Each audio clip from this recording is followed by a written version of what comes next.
Pleiadians aliens. Da zarar an ambaci kalmar aliens wato mutanen wata duniyar, to abin da ke fara zuwa ran mutane shine wata halitta mai tsananin muni. Misali, fasalin halittar ƙananan grey aliens.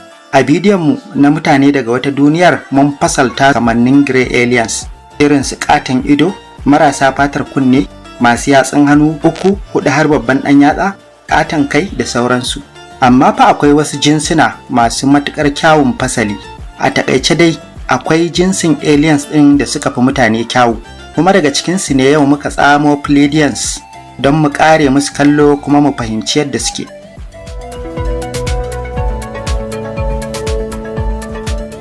Asalin sunansu shine Nordic, amma ana kiransu da sunan Pleiadians ko Pleiadian ko Space Brothers.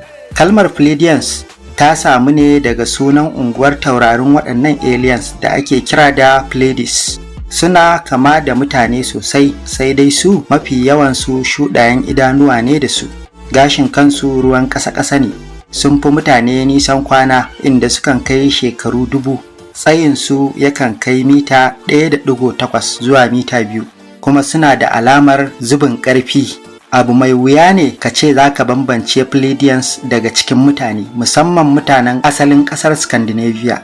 Labarinsu ya kasance gama gari tun daga kan tsoffin ƙabilun Girkawa, Misrawa, Romawa, ƙabilun asalin kudancin Amerika, Asiyawa, Scandinaviawa da sauransu, har ya zuwa wannan lokaci da muke ciki. Pleiadians aliens suna da haƙuri kuma ba su damu da ƙyale-ƙyale ba, sai dai sun fi damuwa da goben mutane da kuma halin da duniyarmu ka iya shiga ta fuskar gurɓacewar muhalli da kuma yaƙe-yaƙe. Suna isar da saƙonni game da kulawa da muhalli da kuma kyautata zaman lafiya a duniya. An kuma bayyana wannan rukunin aliens a matsayin masu tsananin ilimin kimiyya, fasaha da kuma hikima. A shekarar 1950 an fi ganin waɗannan aliens fiye da kowanne jinsi, kafin daga baya gajerun Greys su zama mafi shahara da mu'amalanta. Wani mai suna Swiss Billy ya yi ikirarin cewa ya jima yana hulɗa da Pleiadians aliens tun lokacin da yake ɗan shekara 11. A cewar Mr. Billy, sakamakon gamayyarsa da su ne ya gano cewa ana kiran tauraruwar duniyarsu da suna Erra, kuma tana unguwar taurarin da ake kira da Pleiades. Girman duniyarsu bai kai na duniyarmu ba, kuma rayukan da ke cikinta bai fi rabin biliyan 1 ba. Ya ƙara da cewa ƙwayoyin halittarsu na da alaƙa da na mutane.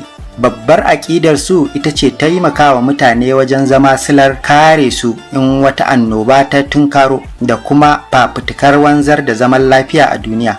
Akwai hujjoji da dama da suke tabbatar da wanzuwar Pleiadian aliens, kama daga kan mutanen da suka taɓa farauta ko mutanen da suka gansu ido da ido, zuwa wasu abubuwan al'ajabi da ke da alaƙa da su.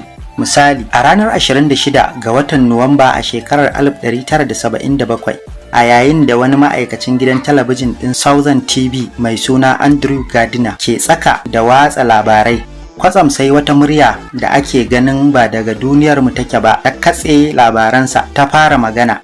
Muryar ta yi wani bayani na tsawon mintuna 6 da ya yi matuƙar ankarar da mutane game da wanzuwar aliens. Al'amarin ya kasance kamar haka. Leader Bishop Abel Muzorewa has accepted Mr. Smith's offer to negotiate an internal settlement based on one man, one